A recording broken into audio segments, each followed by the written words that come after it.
Hello, Joel. This is Philippe and Tashi Mac. How you doing, guy? I'm good. How are you? Good, good, man. So you played this very emotional character, great character, Robert in Train Dreams, man. His family is everything to him. He's devoted to them. What did you find most compelling about his relationship with his family? Oh, look, I'm going through it right now. I mean, everything about this character in many ways is very personal to me. I don't chop down trees for a living, Hmm? thank God. But like, I mean, uh, uh, my kids are everything to me, and they're 4 years old. So they were two when I made the film, Mm, and I went there without them, which I wrestle with leaving my kids. And then in the middle of the shoot, my wife and the kids came to see me for a few weeks and then they left again. So mm, like I feel like I'm a logger in a different form. Um, and all my greatest fears now are wrapped up in them and make sure that they're okay. And every day I ask myself the question, like, what kind of a dad am I? Like, how mhm, could I be better at it? So this this is all very much on in some ways very autobiographical for me, okay. you know. Yeah, yeah. So what kind of advice would you give to Robert? Because he's kind of like out there by himself. That's a really good question. What advice would I give to Robert?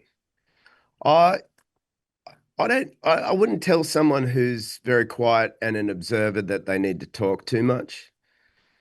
But my advice to I think any man or any person is it's okay to share your suffering. Because I think one of the deficits of being stoic or you know a lot of men that I've known in my life who I've judged as stoic feel like it's not okay to show their feelings, and particularly, I think a lot of kids wish their dads would show their feelings a bit more. Mm, So I wouldn't tell him to talk more, hmm.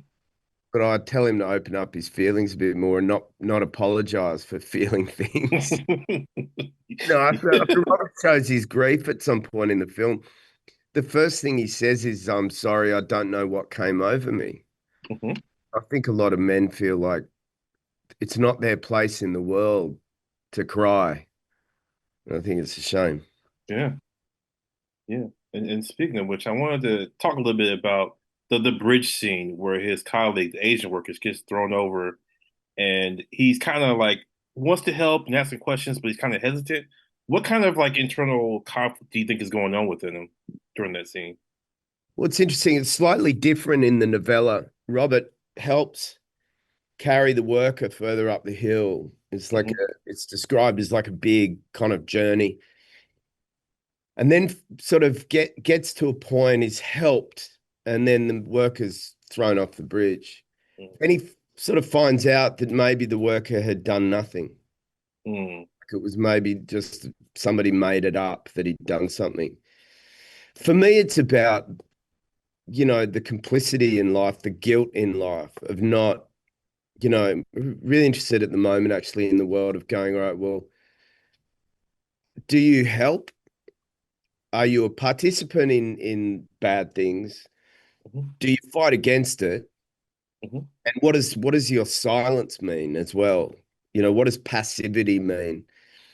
I'm somebody that experiences guilt quite intensely, I think, because I was raised Catholic. mhm, Always used to be afraid of what God would think of me and everything I did, like he was always watching me.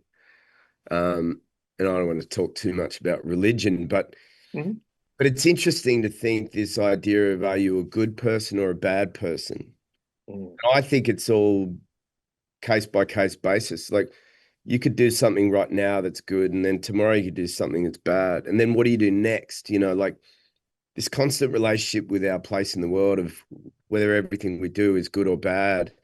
And I think Robert's a good person who then starts to think, because he put his hands on the worker, mhm, somehow he's responsible. mhm. Yeah. Yeah, okay. Well, thank you, man. Really appreciate you. Everything from Warrior to the Master Gardener. Good luck, man. And congratulations ahead of time. Thank you. All right, bye.